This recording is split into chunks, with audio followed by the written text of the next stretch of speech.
1,00,000 మంది శివభక్తులతో కలిసి మహారుద్రాక్ష పూజలో పాల్గొనండి. వెంటనే కాల్ చేసి మీ పేరును నమోదు చేసుకోండి.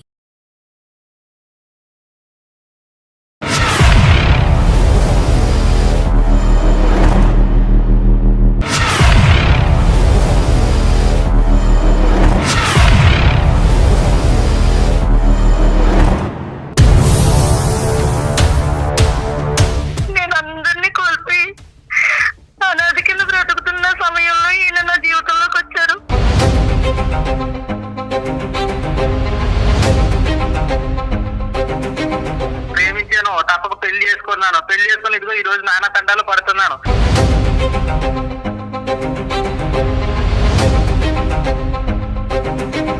పచ్చిగా చెప్పాలంటే నడి రోడ్డు మీదకి గెంటేసాడు అతను. హైదరాబాద్ వెళ్ళి ఉద్యోగం ఎత్తుక్కో, నీకు నెలకి 10,000 పంపిస్తాను, ఇవన్నీ కూడా ఉత్త అబద్ధాలు. నా పరిస్థితి అలాగే ఉందండి. ఆ అమ్మాయికి అయితే ఎవరూ లేరు. నాకు అమ్మ నాన్న అందరూ ఉండి కూడా నేను అనాథగా బతుకుతున్నాను. ఇక్కడ నాకు ₹1,00,000 ఆస్తుంది.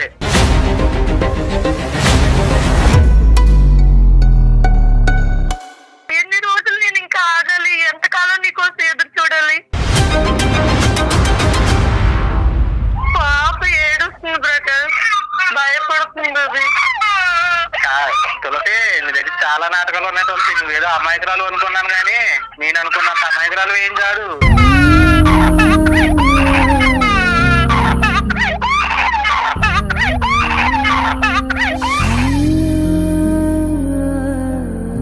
నాకుంది తలకాయ పొట్లు నాకు ఉన్నాయండి.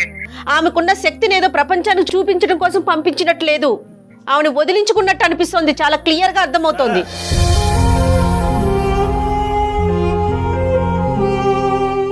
కుదిరినప్పుడు నేను వస్తాను. నన్ను ఇదిగో తులసి, నువ్వు ఎలా ఫోన్ చేసి ఇబ్బంది పెట్టు. నాకు పని ఉంది, నేను మళ్ళీ చేస్తాను. ఏ ప్రకాష్, ప్రకాష్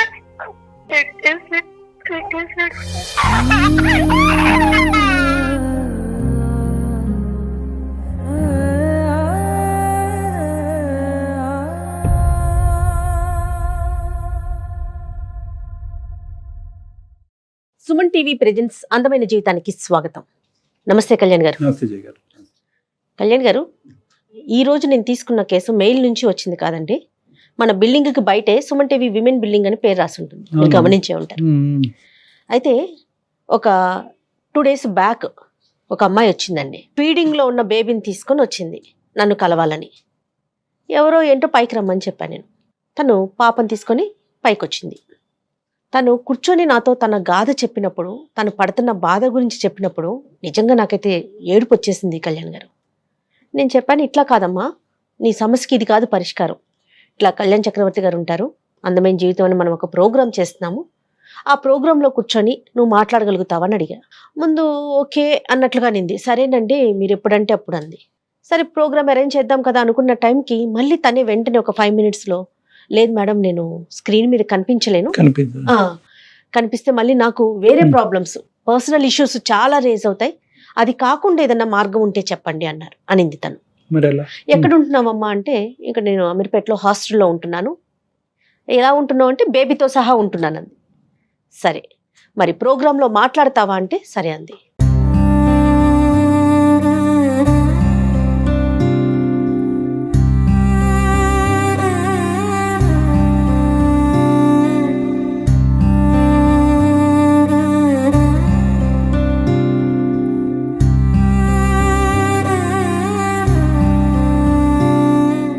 ఎందుకు వచ్చావమ్మా ఏంటని అడిగితే, తనకు ఒక జాబ్ కావాలని. 5 నిమిషాల్లో పాప గగ్గోలు పెట్టేస్తుంది. ఫీడింగ్ లో ఉన్న బేబీ అంటే 6 నెలల పిల్ల. మరి సరేనమ్మా, పాపని మరి ఎవరు చూసుకుంటారు ఏంటి, నీకు ఉద్యోగం అంటే తను చెప్పిన దాన్ని బట్టి నాకు ఏదో ఒక జాబ్ ఇద్దాం అనుకున్నా, ఏదో ఒకటి చూద్దాం అనుకుంటే పాప అసలు ఆగనే ఆగదు. చిన్న పిల్లలు కదండి, ఎట్లా ఆగుతారు? ఫీడింగ్ లో ఉన్న బేబీ ఎట్లా ఆగుతుంది? ఎవరు చూస్తారమ్మా అంటే, ఎవరు లేరు మేడం అంటది. సో మీతో మాట్లాడతానంటే ఒకసారి నేను టెలిఫోన్ లైన్ లోకి తీసుకుంటానండి.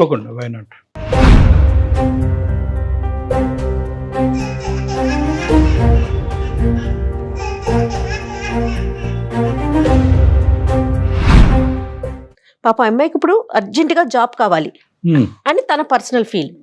నాకేంటి జాబ్ కన్నా కూడా మీ సలహా కావాలనిపించిందండి నాకు.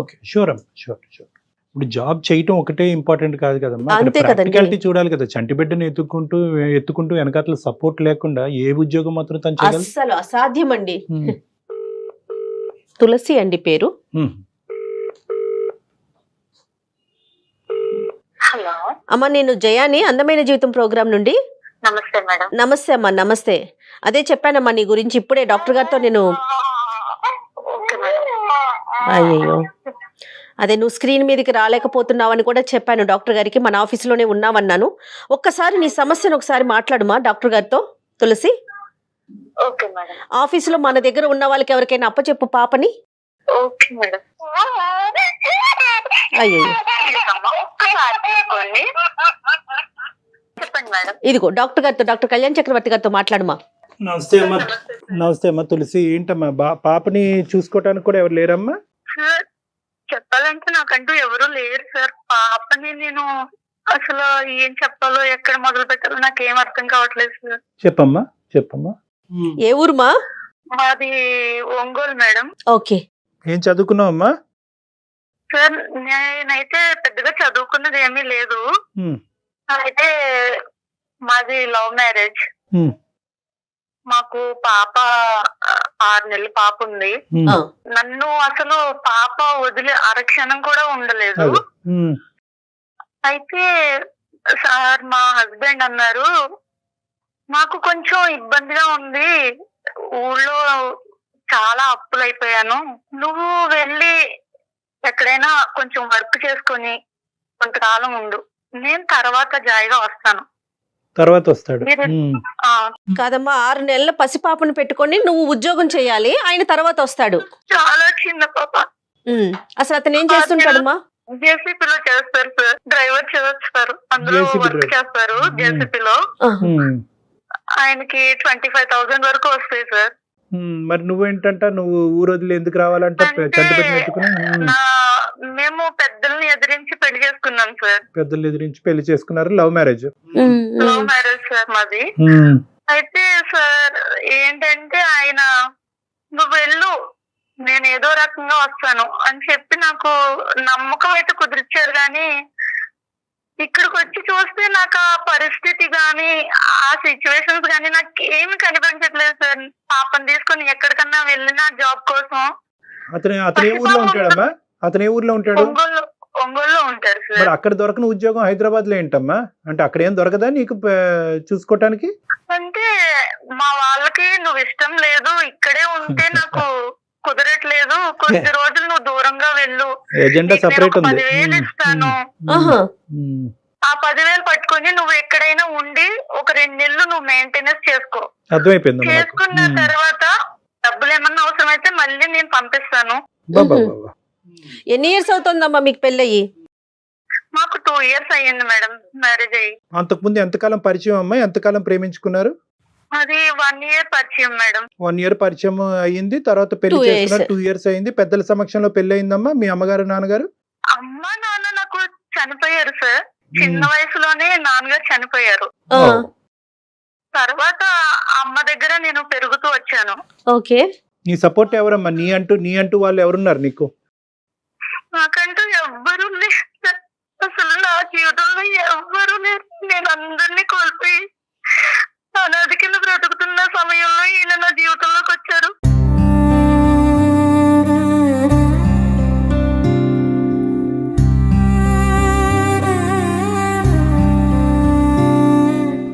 నేనున్నాను, నీకేం కాదు, నేను చూసుకుంటాను అని నాకు ఎంతగానో భరోసా ఇచ్చారు సార్. కానీ ఇప్పుడు ఆయన ఆ పరిస్థితి అసలు ఎక్కడ కనిపించట్లేదు నాకు.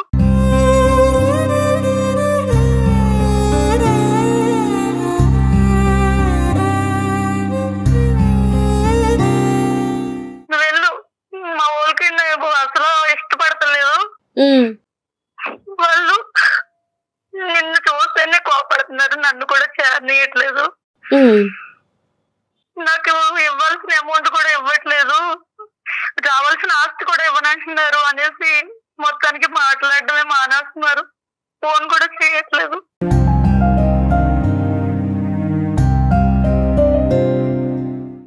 ఫోన్ చేసి అడుగుతుంటే నేను ఫోన్ చేస్తానంటున్నాను చేస్తాను కదా, ఎందుకు నువ్వు ఊరికే ఫోన్ చేసేది, ఉమ్.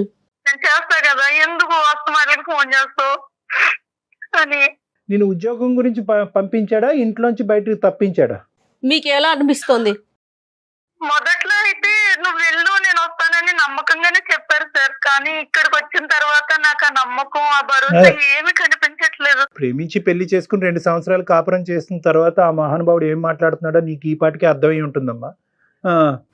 అది నాకు ఆయన మీద అంటే నాకంటూ ఎవ్వరూ లేని సమయంలో ఆయన నన్ను చేరదీశారు సార్. అంటే నాకున్న ఒకే ఒక్క ఆధారం అతన్ని నేను ఎలా అంటే ఒక దేవుడిగా చూసుకుంటున్నాను సార్. ఎందుకంటే నా జీవితంలో అనుభవించిన కష్టాలన్నీ కూడా ఆయన వచ్చిన తర్వాత నేను ఒక ఆడపిల్లని, నాకంటూ ఒక జీవితం ఉంది అని నేను భావించేలా చేశారు ఆయన. అదే భావించే వరకే, తర్వాత కార్యక్రమం జరగలే. సరే, ఇప్పుడు ఎంత డబ్బులతో వచ్చావమ్మా? ఎంత డబ్బులు నీ దగ్గర ఉన్నాయి? ఎంత పంపిస్తున్నాడు? 10,000 ఇచ్చారు సార్. 10,000 ఇచ్చి నెల పైన అయిపోయింది. నువ్వు పసిబిడ్డను తీసుకెళ్లి నువ్వు ఉద్యోగం చేయని అతను చెప్పినప్పుడు నువ్వు ఎలా నమ్మావమ్మా? గౌరవ్, ఏదన్నా అసలు అర్థం ఉందా? మేడం ఆయన నన్ను ఫోర్స్ చేశారు, నువ్వు ఎలాగైనా ఉండు, నేను వస్తాను తప్పకుండా వస్తాను అని చెప్పారు. బిడ్డ కంఠం అనేది అతనికి ఆనందమా కాదా తులసి? మొదట్లో పాపని చాలా బాగానే చూసుకునేవారు సార్. అసలు ఈ మధ్య కాలంలో అసలు పాప ఏం చేస్తుంది, పాప ఎలా ఉందని కూడా అడగడం మానేశారు ఆయన. ఎవరు నడిపిస్తున్నారు? ఇతని సొంత తెలివితేటలా, బ్యాక్గ్రౌండ్ బ్రెయిన్ వాష్ ఏమైనా నడుస్తుందా? బ్రెయిన్ వాష్ అంటే సార్ మా అత్తయ్య వాళ్ళకి మేము పెళ్లి చేసుకునేది అసలు ఇష్టమే లేదు సార్. వాళ్ళు ఎలా అంటే, నువ్వు ఎందుకురా పెళ్లి చేసుకున్నావు, ఎందుకు నువ్వు అలాంటి అమ్మాయిని పెళ్లి చేసుకున్నావు, మేము వేలకు వేల కట్నాలు ఇచ్చే వాళ్ళని చూస్ చేసేవాళ్ళం కదా, ఆ అమ్మాయి ఏం బాగుంటుంది, ముందు వెనక ఎవరూ లేరు, నీకేమన్నా కలిసి వచ్చిందా అమ్మాయి వల్ల అని అబ్బాయిని ఊరికే మైండ్ వాష్ చేస్తూ ఉన్నారు సార్ వాళ్ళు. పెళ్లి ఎక్కడ జరిగింది? ఎవరెవరు ఉన్నారు? పెళ్లి ఒక చిన్న గుళ్ళో జరిగిపోయింది సార్. ఎవరు లేరు, ఎందుకంటే నాకు అమ్మ నాన్న ఇద్దరు చనిపోయారు. ఆయన తరపు నుంచి వాళ్ళు ఎవరు ఇష్టపడతలేదు అనేసి చిన్న గుళ్ళో ఏదో సింపుల్ గా పెళ్లి చేసుకున్నాం. అతని తరపున ఎవరు రాలేదు, మీ తరపున ఎవరు రాలేదు, మీ పెళ్లికి సాక్షులు ఎవరు లేరు? ఎవరు వాళ్ళ తరపు నుంచి ఒక 2 ఫ్రెండ్స్ మాత్రం వచ్చారు సార్. నా తరపు నుంచి అయితే ఎవరిని తీసుకురాలేదు. సరే చెప్పు, ఇప్పుడు ఏంటమ్మా ఇప్పుడు పరిస్థితి? మా సుమన్ టీవీ వరకు ఎందుకు వచ్చాం మొన్న? మీకు నేను ఇక్కడ ఏదైనా వర్క్ కోసమని వచ్చాను సార్. అసలు ఎలా చేస్తావు తల్లి? 10 నిమిషాలే పాప నిన్ను వదిలి ఉండదు కదా. ఉద్యోగం చేయటం అంటే మాటలా? ఎలా చేస్తావు? నీకు ఎలాంటి సపోర్టు లేకుండా? అదే అర్థం కావట్లేదు మేడం.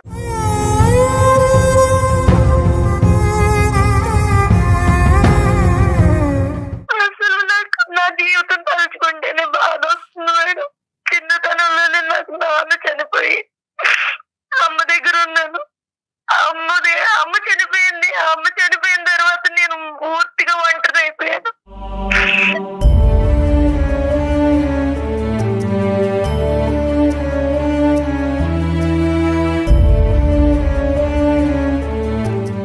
కాదమ్మా తులసి, మీకంటూ ఏమన్నా ఇల్లు వాకిలి అమ్మగారి మీ పుట్టింటి తరపున ఏమన్నా ఉన్నాయా తల్లి? నాకు బ్రదర్ ఉన్నారు మేడం. ఆహా. అయితే మాకు అమ్మ తరపు నుంచి ఒక హౌస్ ఉంది. బ్రదర్ వాళ్ళ వైఫ్ నన్ను అసలు చేరనీయట్లేదు. అక్కడ కూడా కట్ అయిపోయింది. అంటే నన్ను మాట్లాడితే ఎక్కడ నేను ఆ ఇల్లు రాయించుకుంటాను అని చెప్పేసి అక్కడ పాలిటిక్స్ పూర్తిగా అమ్మ చనిపోయాక నా మీద లేనిపోని నిందలేసి. అమ్మ ఎలా చనిపోయారమ్మా? అమ్మ ఊరు కోసుకొని చనిపోయారు. అయ్యో.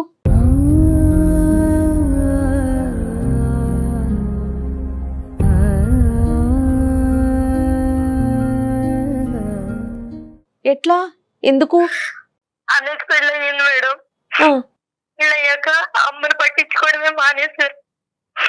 పట్టించుకోవడం మానేసిన తర్వాత అమ్మ ఒక రోజు బయటికి వెళ్దామంది. నేను నిన్న ఎక్కడికి తీసుకెళ్తాను, నాకేం పని లేదా అని అన్నీ కొట్టాడు అమ్మని.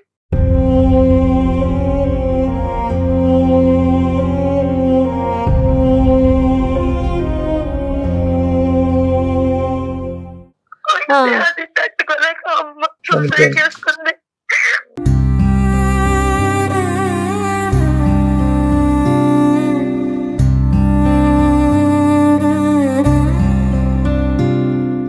ఈ అబ్బాయి అసలు నీకు ఇప్పుడు ఈ అబ్బాయి పేరేంటమ్మా మీ వారు?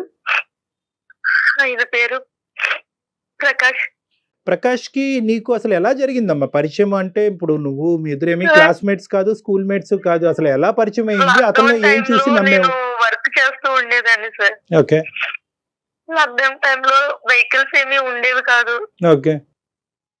ఆ టైంలో నేను ఎక్కడికి వెళ్ళాలి, ఎలా రావాలి అనేది కన్ఫ్యూజన్ ఉండేది సార్ నాకు. ఓకే. అయితే ఆ టైంలో ఈయన నాకు రోజు లిఫ్ట్ ఇవ్వడం. ఈ లిఫ్ట్లతోనే వస్తుంది సగం ప్రాబ్లం. ఆయన మంచిగా మాట్లాడు, ఆ మాటలకి నాకు ఎవ్వరూ లేకపోవడంతో ఆ మాటలు నాకు చాలా అంటే ఊరికి ఎంతంటే నేనున్నాను నీకు, ఎందుకు నీకు అన్నంత ధైర్యం కలిగించింది సార్. అతను ఉన్నాడు అనే ధైర్యం నీకు వచ్చింది. ఒకప్పుడు అతనికి కావాల్సినటువంటి వాళ్ళు నిన్ను కాదు అంటే కనుక నీకు వెనక ముందు లేనప్పుడు నీ జీవితం ఏమవుతుందని ఒక్కసారి కూడా ఆలోచించలేదమ్మా? మరి నేను ఒక అనాథని, నాకు వెనక ముందు ఎవరు లేరు, మరి నేను నీ ఇంట్లోకి ఎంటర్ అవుతే నీకు ఓకే, కానీ వాళ్ళకి ఓకే కాకపోతే కనుక అప్పుడు నీ పరిస్థితి ఏంటి, నా పరిస్థితి ఏంటి అని అడిగేవా? ఆయన చాలా నమ్మకంగా చెప్పారు సార్, నేనున్నాను, నీకు ఏం కాదు, జీవితాంతం నీకు నేను తోడుగా ఉంటాను, నేను చనిపోయేంత వరకు నిన్ను విడిచిపెట్టను అని చాలా గట్టి నమ్మకంగా చెప్పారు సార్ ఆయన. ఆ మాటలకి నేను ఎవరూ లేకపోవడంతో నిస్సహాయ స్థితిలో. ఇప్పుడు సడన్ గా అతను వచ్చినటువంటి మార్పు ఏంటి? ఎందుకు సడన్ గా బిడ్డ పుట్టగానే అతను ప్లేట్ ఫిరాయించడానికి ట్రై చేస్తున్నాడు?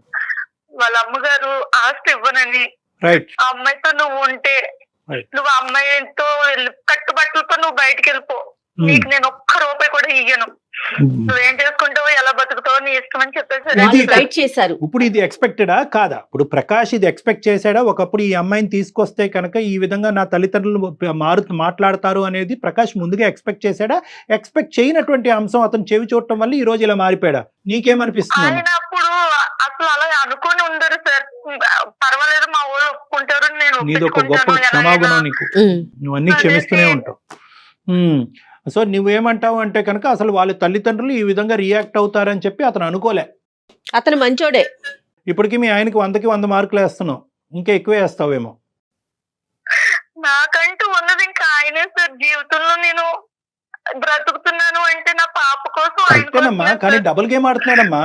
ఒక బిడ్డను కన్నా తర్వాత ఒక చంటి బిడ్డతో పాలిచ్చేటటువంటి బిడ్డతో నిన్ను పచ్చిగా చెప్పాలంటే నడి రోడ్డు మీదకి గెంటేశాడు. బిడ్డతో పాటు ఉద్యోగం ఎత్తుక్కో, హైదరాబాద్ వెళ్ళి ఉద్యోగం ఎత్తుక్కో, నీకు నెలకి 10,000 పంపిస్తాను, ఇవన్నీ కూడా ఉత్త అబద్ధాలు. అమ్మా అసలు అతనితో మాట్లాడొచ్చు ఒక్కసారి? అతనేమనుకుంటున్నాడు? ఏమనుకుంటాడు దొంగడు? మీతో మాట్లాడితే మారుతారేమో అనే చిన్న ఖచ్చితంగా ట్రై చేద్దాం. అగ్రెషన్ చూపెట్టద్దు, కోపం చూపెట్టద్దు, అతన్ని నిలదీసేటటువంటి ప్రయత్నం చేయొద్దు. అవకాశం ఉన్నంత వరకు అతనికి బుద్ధి చెప్పి మీ ఇద్దరిని కలిపేటటువంటి ప్రయత్నం చేస్తాం. ఎందుకంటే ఇక్కడ నీతో పాటు బిడ్డ అన్యాయం అయిపోతుంది. ఒకసారి మరి అతన్ని కనెక్ట్ చేస్తావమ్మా, మాట్లాడతావా? ఒక్క నిమిషం సార్ మాట్లాడతాను. Okay okay. ఎంత ఘోరం అంటే నాకు అసలు అమ్మాయిని చూస్తే భలే ఏడుపు అనిపించింది కళ్యాణ్ గారు. డైరెక్ట్ గా చూసాను కదా, బుడ్డ పాప, చిన్న పాపని వేసుకుని వచ్చేసింది. అది ఇంకా ఏం చెప్తోంది, నా ఫీడింగ్ కాబట్టి సరిపోతుంది, అదే బాటిల్స్ గానీ అలా అంటే అయితే నేను ఎక్కడి నుంచి తాగించగలను అడుగుతోంది.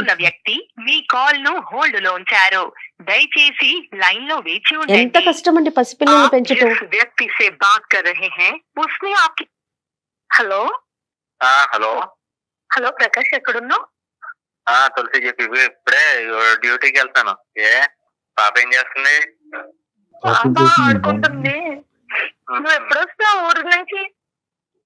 ఎప్పుడు వస్తావేంటి? చెప్పాను కదా, ఈ లోపు నువ్వు ఏదైనా చూసుకుని అక్కడ ఉండమన్నాను కదా. నాకు అప్పులు ఉన్నాయి, ఇగో ఎక్కుతున్నాను, డ్యూటీ ఎక్కుతున్నాను, తీరాలి కదా మరి. ఎన్ని రోజులు నేను ఇంకా ఆగాలి? ఎంతకాలం నీకోసం ఎదురు చూడాలి? పాప గురించి నేను ఆలోచించాలి కదా. నువ్వు ఎన్నాళ్ళు ఉంటాను? నువ్వు ఇచ్చే అమౌంట్ ఇవ్వలేదు నన్ను, ఆ అమౌంట్ ఎన్నాళ్ళు సరిపోతుంది చెప్పు ఒక సిటీలో? కాదు తులసి, అన్ని చెప్పి పంపాను కదా. ఇప్పుడు మళ్ళీ ఇవన్నీ ఏంటి? ఇప్పుడు నీకు చెప్పాను కదా, నేను కూడా ఇక్కడ ఏమైనా ఆటుపడుతూ తిరుగుతున్నానా? ఒక చిన్న పిల్లని వేసుకుని నేను ఎలా బతకాలి చెప్పు? నువ్వు రాకుండా నేనేం వదిలేదు కదా. 10,000 ఎక్కడో పెట్టాను, హాస్టల్లో చూస్తారు పాపనే. ఈ లోపు నువ్వు ఏదో ఎత్తుక్కో, ఇలా ఫోన్ చేసి ఏడుపులు ఏడితే ఏంటిది?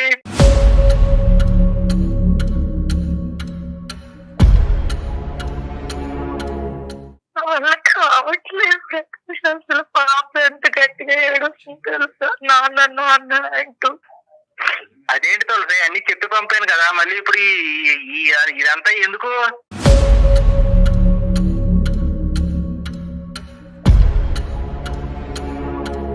అమ్మ, మేము ఏదో చూసుకో. ప్రకాష్ గారు, ప్రకాష్. విను నేను అనుకోకుండా సుమన్ ఛానల్ కి వచ్చాను. సార్ మేడం లైన్ లో ఉన్నారు, ఒక్కసారి వాళ్ళతో మాట్లాడుతూ ఏమనుకోవద్దు. ప్రకాష్ గారు నమస్తే అండి. నమస్తే అండి. తను తులసి మీ భార్య మా దగ్గరకు వచ్చిందండి, సుమన్ టీవీలో ఏదైనా ఉద్యోగం ఉంటే చూడండి మేడం అని పసిపాపని తీసుకుని వచ్చింది. సరే ప్రకాష్, ఇప్పుడు మా దగ్గర ఉద్యోగాలు ఏం లేవు, సో మేము ఆవిడకి టికెట్ కొని ఇప్పుడు మళ్ళీ ఒంగోలు పంపిస్తున్నాం. ఓకే, అంతవరకు మేము సహాయపడగలం. మీ అడ్రస్ చెప్తే కనుక బిడ్డని తల్లిని జాగ్రత్తగా అక్కడ చేర్చడానికి మేము ప్రయత్నం చేస్తాం, మా వంతు ప్రయత్నం. మా దగ్గర ఉద్యోగాలు లేవు. వెనక్కి పంపేది పోను, ఇంకోటి ఏదైనా చూసుకుంటదండి అక్కడ. ఏంటికయ్యా చూసుకుంటది ఏంటి ఉద్యోగం చూసేదేంటి? చంటి పిల్లల్ని ఎత్తుకుని ఇప్పుడు ఉద్యోగాలు ఇక్కడికి ఎత్తుక్కోవడానికి హైదరాబాద్ రావాలా? మీ దగ్గర ఉద్యోగాలు దొరకవా? నిజంగా అమ్మాయి ఉద్యోగం చేయవలసినటువంటి అవసరం వచ్చిందా?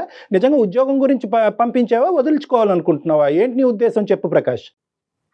తులసి ఏంటి ఇదంతా? ఏంటి నీకు ఆల్రెడీ నేను చెప్పి పంపాను కదా. ప్రకాష్ అర్థం చేసుకుని నేను ఇక్కడ జాబ్ కోసమనే వచ్చాను. సార్ అయితే నన్ను ఏంటమ్మా నీ పరిస్థితి అంటే ఇలా సార్ నేను ఇలా ఉన్నాను, నా పరిస్థితి అంటే అవన్నీ ఎందుకు ఇప్పుడు? ఏంటి ఇప్పుడు ఆ పర్సనల్ విషయాలు చెప్పుకుంటే గానీ ఎవరు ఉద్యోగాలు ఇవ్వాలి?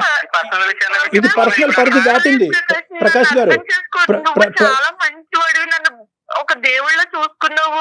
నా జీవితంలో ఒక మంచి అదృష్టం అంటూ ఉందంటే అది నీ వల్లే అని చెప్తున్నాను వాళ్ళకి. ఆ అమ్మాయి ప్రకాష్ గారు ఒక్క 2 నిమిషాలు వినండి. ఈ అమ్మాయి మీ గురించి ఏమీ వ్యతిరేకంగా చెప్పలేదు. ఎవరు దిక్కుతోచినటువంటి ఉండేటటువంటి పరిస్థితుల్లో, అమ్మ నాన్న ఎవరు లేనటువంటి పరిస్థితుల్లో, సొంత అన్న కూడా ఆదరించినటువంటి పరిస్థితుల్లో పెద్ద దిక్కుగా మీరు ముందుకొచ్చి నమ్మించి పెళ్లి చేసుకున్నారు. మీ తల్లిదండ్రులకు కూడా ఎదురు చెప్పి ముందుకెళ్ళి పెళ్లి చేసుకున్నారు అనేటటువంటి ప్రతి అంశం గొప్పగా చెప్తూనే వచ్చింది. కానీ లాస్ట్ 6-7 మంత్స్ తర్వాత ఈ లాస్ట్ 6-7 మంత్స్ నుంచి ఎందుకో మీలో ఒక మార్పు వచ్చింది. ఈరోజు ఉద్యోగం అనేటటువంటి వంకతో నన్ను ఇక్కడ హైదరాబాద్ వరకు పంపించాడు. 10,000 పంపిస్తా అన్నాడు. చేతులు ఆరిగిపోతున్న డబ్బులు లేవు, చేతుల్లో దిక్కుతోచినటువంటి పరిస్థితి. నేను ఎలా బతకాలి? ఈ బిడ్డతో పాటు నేను ఎలా బతకాలి? నా పరిస్థితి అలాగే ఉందండి. ఆ అమ్మాయికి అయితే ఎవరు లేరు. నాకు అమ్మ నాన్న అందరూ ఉండి కూడా నేను అనాథలా బతుకుతున్నాను ఇక్కడ. నాకు 1 కోటి రూపాయలు ఆస్తుంది. కానీ ఎవరు మా ఇంట్లో నన్ను పురుక్కన్న హీరంగా చూస్తున్నారు. ఎవరు ఇంట్లోకి రానివ్వట్లేదు నన్ను.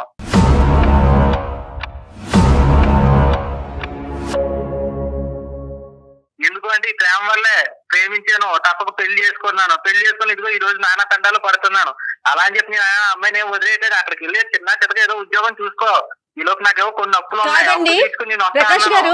ప్రకాష్ గారు పసిబిడ్డతో హైదరాబాద్ పంపించేస్తే దాన్ని వదిలేసుకోవటం అన్నరా? దాన్ని ఏమంటారు? అమ్మాయిని వినండి డాక్టర్ గారు. విషయంలోనూ అమ్మాయిలు అబ్బాయిలు సమానత్వం, అమ్మాయిలు ఏమాత్రం తీసుకోరు అది ఇది అంటారు. ఇలాంటి విషయాల్లో నిరూపించుకోవాలి. నేను కష్టపడుతున్నాను, తన్నే కష్టపడమనండి.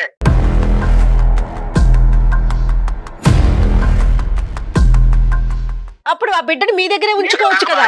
తన్నే కష్టపడమనండి, నేను ఇక్కడ ఏం తిరగట్లేదు కదా. కానీ ఇప్పుడు దీన్ని మీరు సమానం కోసం, ఆమెకున్న శక్తిని ఏదో ప్రపంచానికి చూపించడం కోసం పంపించినట్లేదు, ఆమెను వదిలించుకున్నట్టు అనిపిస్తుంది. చాలా క్లియర్ గా అర్థమవుతుంది. సమానత్వం గురించి, ఉమెన్ ఎంపవర్మెంట్ గురించి తర్వాత మాట్లాడుకుందాం. ఇది ఉద్యోగం గురించి పంపించావా, వదిలించుకోవాలనుకుంటున్నావా? ఫస్ట్ ఈ పాయింట్ క్లియర్ కట్. ఆ అమ్మాయి ధైర్యం చెప్పి నేను పంపితే నువ్వు ఉద్యోగం ఎత్తుకోకుండా ఈ పర్సనల్ విషయాలన్నీ చెప్పి ఏంటిది నేనేమో నీకు ధైర్యం చెప్పి పంపిస్తే వీళ్ళందరూ ఏమో నీకు భయపడుతున్నారా? భయపెట్టట్లేదు ప్రకాష్. ఒక ఆడపిల్లతో నువ్వు అసలు ఎలా బ్రతకగలుగుతున్నావమ్మా అంటే, సార్ నా పరిస్థితి ఇలాంటిది, నా హస్బెండ్ నాకు ఎంతో ధైర్యాన్ని ఇచ్చి పంపించారు. అయితే నాకు ఇక్కడ ఏం చెయ్యాలి, ఎలా బ్రతకాలనేది నాకు అర్థం కాక.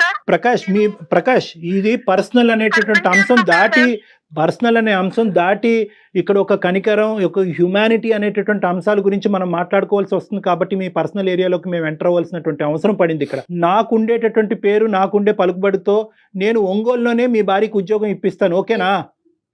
నేను ఇక్కడ ఉన్నానండి, తను అక్కడే హైదరాబాద్ ఏదో ఒక ఉద్యోగం చూసుకోమని పంపాను. ఇక్కడ ఉద్యోగం సబ్జెక్ట్ కాదండి. అక్కడ ఎత్తుకోవాలండి. ఉద్యోగం ఎత్తుకోకుండా ఇవన్నీ పంచాయతీలన్నీ పెట్టి నా పని పాడు చేసి కాదు ప్రకాష్, నేను వదిలేలేదు అని చెప్తున్నారు కదా. వేరే చోటుకెళ్ళి ఉద్యోగం ఎత్తుకుంటది. బాబు ఇంకో ఉద్యోగం ఎత్తుకోవడం నేను ఒకటి ప్రకాష్ మొత్తం చెప్పి పంపుతాను. మళ్ళీ ఎలా మాట్లాడుతున్నావేంటి? ప్రకాష్ పరిస్థితి సార్ అక్కడ ఊళ్ళోనే ఉద్యోగం ఇప్పిస్తానంటున్నారు కదా, వచ్చేస్తాను ప్రకాష్. నాకు ఇక్కడ చాలా భయంగా ఉంది. అక్కడ ఎత్తుకో, నేనే వస్తాను, కొన్నాళ్ళలో వస్తాను. నాకు ఇక్కడ నాకు అప్పులు అవి తీరిన తర్వాత నేను వస్తాను. ఎన్ని సంవత్సరాలకండి? ఏదో ఎత్తుకో. ఎన్ని సంవత్సరాలకు వస్తారు ప్రకాష్ మీరు? సంవత్సరాలు ఏంటండి, అదంతా కాదండి. నేను వస్తానండి, కొద్ది టైం పడుతుంది. మీరేమో మా ఆవిడని అలాగా భయపెట్టేసి మీరేమో నాకు ఫోన్ ఇది చేసి భయపెట్టినట్టు అనిపిస్తుందా మీకు? పాప ఏడుస్తుంది ప్రకాష్, భయపడుతుంది అది. తులసి నీ దగ్గర చాలా నాటకాలు ఉన్నాయి తులసి. నువ్వేదో అమాయకురాలు అనుకున్నాను కానీ నేను అనుకున్నంత అమాయకురాలు ఏం కాదు.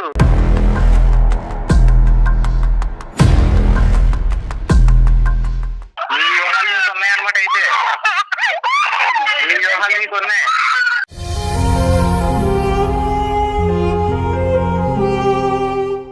ఏంటి ఇందులో వ్యూహాలు కనిపిస్తున్నాయా మీకు? జీవితంలో ఇంక ఏ వ్యూహం ఉంది ప్రకాష్, అర్థం చేసుకోవా కనీసం? అదే నిలబడమంటున్నాను కదా, నేను కష్టపడుతున్నాను. ఎందుకు? ప్రేమ గురించే కదా, ప్రేమించాను తప్ప పెళ్లి తొక్కలోడు ప్రేమ కాదు కానీ బాబు. చేసుకున్నాను. ప్రకాష్ ఒక్క నిమిషం నాన్న, తమ్ముడు ఒక్క నిమిషం. నీ బాధ్యత అనేటటువంటిది, నీ బరువు బాధ్యత అనేటటువంటిది బిడ్డను కన్నా తర్వాత 2 రెట్లు పెరుగుతుంది. ఆ బాధ్యత పెరిగినటువంటి సమయంలో ఆ అమ్మాయిని పెట్టి బేడ పట్టుకుని బిడ్డతో పాటు హైదరాబాద్ పంపించేసావు కదా, ఏది నీ బాధ్యత? ఆ అమ్మాయి కూడా బాధ్యత ఉంటది కదా. ఆ అమ్మాయిని నిలబడమనండి. ఈ లోపు ఉద్యోగం ఎత్తుకుని రా, ఉండు, నేను వస్తానన్నాను కదా, మళ్ళీ నువ్వేమో ఈ పని చేసి మీరు అదే మాటలో ఉన్నాడు అతను అసలు ఆ మాట నుంచి రావట్లేదు. సార్ ఏం చెప్తున్నారు అసలు? ఒక్కసారి ఒక్క మన నిమిషం. లైఫ్ గురించే కదా ప్రకాష్, చెప్పేది. ప్రకాష్ గారు. పోనీ విందాం. వాళ్ళు ఎవరో చెప్పింది అనమాట. ఏ మొగుడు చెప్పింది వినవా?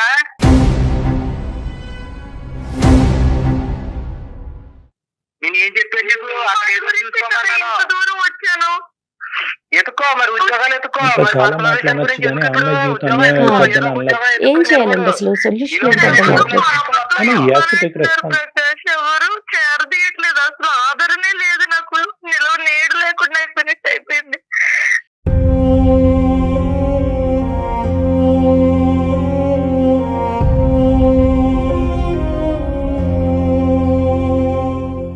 ప్రకాష్ ప్రేమించాను ప్రేమించాను అని అంటున్నావు. ఆ అమ్మాయి ఏడుస్తుంటే, ఆ అమ్మాయి బాధపడుతుంటే, వెనకాతల బ్యాక్గ్రౌండ్లో ఆ చంటి పిల్ల ఏడుస్తూ ఉంటే మాకు మనస్సు తరిగిపోతుంది.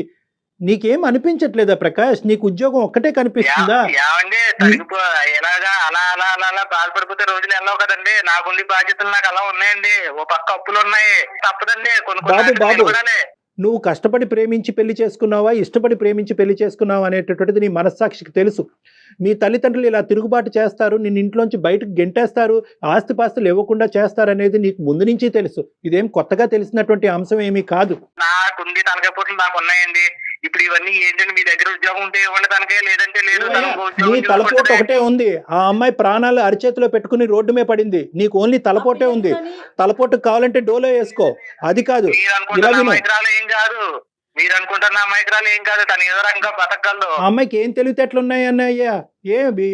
బిడ్డను పట్టుకుని నీ మాటను నమ్మి హైదరాబాద్ వచ్చిందనా, తెలివైందని అనుకుంటున్నావు? ఏంటి ఆ అమ్మాయి వెనకాతల మైండ్ లో ఉన్న మాస్టర్ ప్లాన్ ఏంటో చెప్పండి ప్రకాష్ గారు. మీ దగ్గర ఉద్యోగం ఉంటే ఇవ్వండి తనకి, ప్రకాష్ గారు. లేదంటే హాస్టల్ పంపేయండి. సరే, ఉద్యోగం ఇద్దాం. ఎక్కడైనా ఏమైనా ఉంటే చూసుకుని ఎదుకో. ఇటువంటి అన్ని లేదు నువ్వు నాకు. ప్రకాష్, మేము చెప్పేది ఒక్క 2 నిమిషాలు వింటావా? చెప్పండి. మేము ఒక పని చేద్దాము. ఏదో మేము తల తాకట్టు పెట్టో ఏదో ఒకటి చేసి ఆ అమ్మాయికి నీకు ఇద్దరికి ఉద్యోగం వేయిస్తాం. ఓకేనా? ఇద్దరికి ఉద్యోగం వేయిస్తాం. నువ్వు వస్తావా ఇక్కడికి రేపు? నాకు టైం పడుతుందండి. ఎందుకు? టైం పడుతుంది. అలా కాదు, ఆ అమ్మాయి ఉద్యోగం చేసుకుంటది, నువ్వు ఉద్యోగం చేసుకుంటావు. నీ జీవితానికి సరితూగేటటువంటి ఉద్యోగం లేదండి. నా ఉద్యోగం కాదు కానీ తనకి ఏదైనా ఉద్యోగం ఇప్పించండి, తను చేసుకుంటూ ఉంటది. నాకు టైం పడుతుంది, నేను రావడానికి టైం పడుతుంది. దేనికి టైం పడుతుంది? అప్పులు ఇక్కడ నుంచి తీర్చుకోకూడదండి. మీ అమ్మ నాన్న ₹1,00,00,000 ఆస్తి ఇచ్చేకి వస్తావా? ఈ లోపు నాకు కుదిరినప్పుడు నేను వస్తాను. నన్ను ఇదిగో తొలిసే నువ్వు ఎలా ఫోన్ చేసి ఇబ్బంది పెట్టవు. నాకు పని ఉంది, నేను మళ్ళీ చేస్తాను. ప్రకాష్ ప్రకాష్ ప్రకాష్ ఎంత దారుణంగా ఉన్నారండి.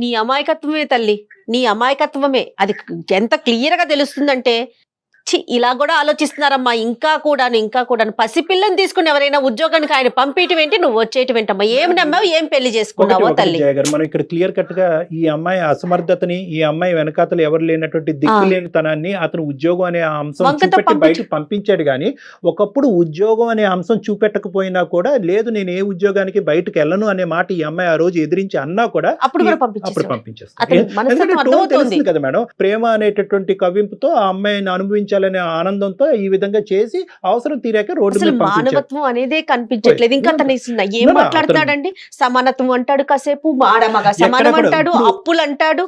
ఏం లేదు మేడం, ఇవేమీ కాదు. బేసికలీ ఆ అబ్బాయితో మాట్లాడిన తర్వాత ఒక్కసారి ఈ అమ్మాయికి పుండుమే కారం చల్లటం కాదు, కానీ అసలు వాస్తవాలు అనేటటువంటి ఇప్పటికైనా తులసికి అర్థం అవుతాయనే ఉద్దేశంతో నేను అంటున్నాను. ఈ అబ్బాయిని ఎవరో బ్రెయిన్ వాష్ చేశారో, తల్లిదండ్రులు ఒత్తిడి పెట్టారో, ₹1 ఆస్తి ఇవ్వలేదు అనేది ఏది నాకు ఇప్పుడు అనిపించట్లేదమ్మా. ఇదంతా కూడా క్లియర్ కట్గా ఒక గేమ్ ప్లాన్ ప్రకారం ప్రేమించాడు, పెళ్లి చేసుకోకపోతే గొడవ అవుతుంది కాబట్టి ఏదో తూతూ మంత్రంగా గుళ్ళో పెళ్లి చేసుకోవటం, ఎవరో ఇద్దరిని పిలవటం, ఫోటోలు అనేటటువంటి ఆధారాలు లేకుండా కాపాడుకోవటం, కేవలం నిన్ను ఒక వస్తువు కింద వాడుకోవటం, శారీరకంగా వాడుకోవటం, యాక్సిడెంట్లుగా నువ్వు పిల్లలు కనేసావు.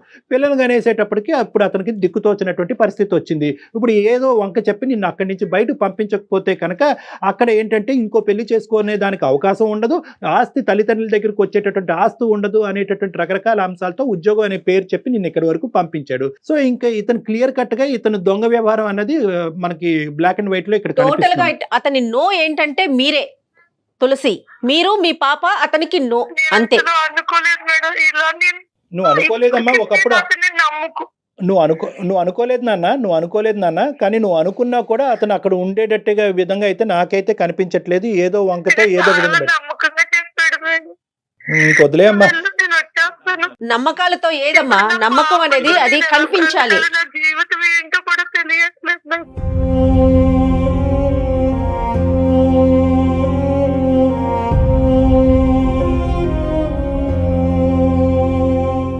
ఇప్పుడు మనం ఏంటంటే ఇది లీగల్గా వెళ్ళవలసినటువంటి అవసరం ఉందమ్మా. పోలీసుల యొక్క ఆశ్రయం అయితే ఖచ్చితంగా తీసుకోవాలి. ఇలాంటి వాళ్ళకి గట్టిగా బుద్ధి చెప్పాలి. మంచిగా చెప్పడానికి ట్రై చేశాము, అన్ని ఆప్షన్స్ ఇచ్చి చెప్పడానికి ట్రై చేశాము. నీ అంగీకారం లేకుండా మేము ప్రయాణం చేయలేము. ఎందుకంటే లీగల్ మ్యాటర్స్, పోలీస్ మ్యాటర్స్ అంటే కనుక అది ఒక టైప్ ఆఫ్ యుద్ధం అది. సో ఆ విధంగా వెళ్తే కనుక దీనికి ఒక పరిష్కారం దొరుకుతుందనే నమ్మకం నాకు ఉంది. కానీ దానికి కూడా if you don't agree I can't do. నాకేం అర్థం కావట్లేదు సార్, ఎలా బ్రతకాలి అనేది. ఈ పాపతో నాకు అసలు ఏమీ తోచట్లేదు, దిక్కుతోచిన స్థితిలోకి వెళ్ళిపోయింది.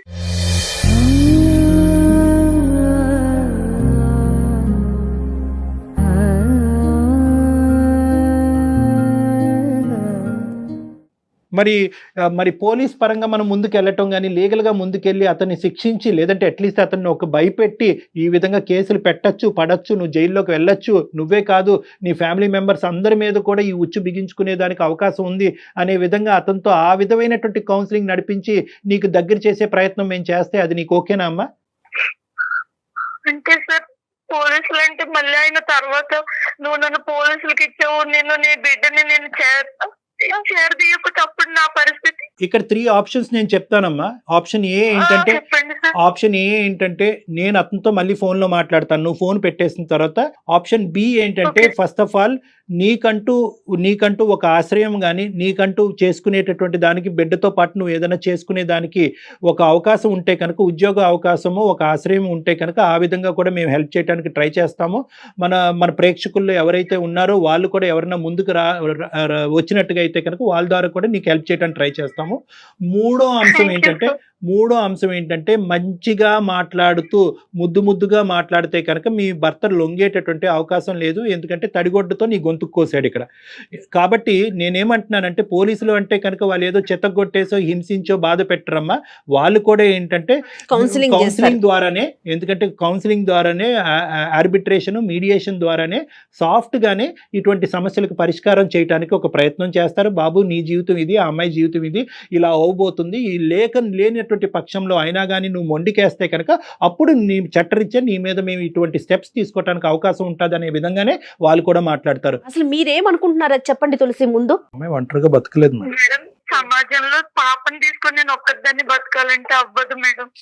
చిన్నప్పటి నుంచి నేను ఒంటరిగా బ్రతికాను. ఆ బ్రతుకు మళ్ళీ నా కూతురికి కూడా వద్దు మేడం. అమ్మాయికి ఆప్షన్ ఇచ్చినా కూడా మనం ఇప్పుడు ఏంటంటే నువ్వు మరి ఒంటరిగా అతను బతుకమను ధైర్యం ఒప్పుకోవాలి ఎదిరించాం. కదండి, అదే మేడం, ఎందుకంటే అతను కాంప్రమైజ్ కావాలి మనం కదా. వీలైనంత వరకు 99.9% అతన్ని మెత్తగా చేసి అతన్ని కాంప్రమైజ్ చేసి అతన్ని లీగల్ గా గానీ మెడికల్ గా గానీ ఇంకో పరంగా గానీ అతన్ని నయానో భయానో బుజ్జగించటమే. ఎందుకంటే ఈ అమ్మాయికి ఈ రోజు పెన్నం నుంచి పొయ్యిలో పడినట్టు అయింది ఈ రోజు పరిస్థితి.